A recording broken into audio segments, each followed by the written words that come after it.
शरद पवारांनी पवार कुटुंबियांना एकत्र बोलवलं. पुण्यातील मोदी बागेत आज संध्याकाळी 5 वाजता पवार कुटुंबाची बैठक. रेवती सुळेंच्या लग्नाच्या निमित्ताने भोजनाचा कार्यक्रम.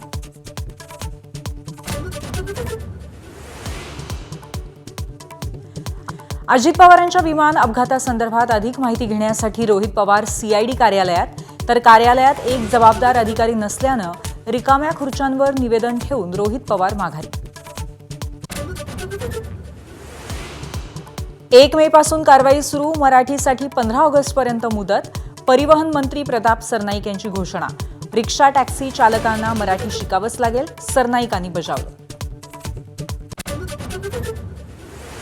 कोल्हापुरात तरुणींचे अश्लील व्हिडिओ बनवून ब्लॅकमेल करणाऱ्या शाहिद सनदेला अटक. शाहिदला फाशी द्या, त्याच्या वडिलांची मागणी.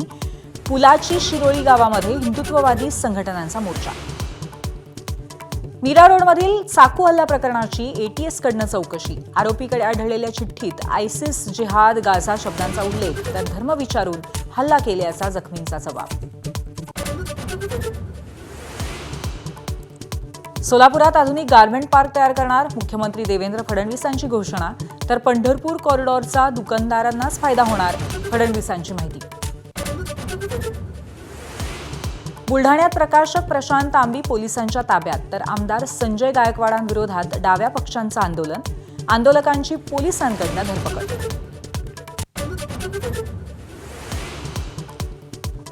विदर्भातील जिल्ह्यांमध्ये आजही तापमानाचा पारा 44 अंशांवर. 29 आणि 30 एप्रिलसाठी विदर्भातील सर्व जिल्ह्यांना उष्णतेचा येलो अलर्ट.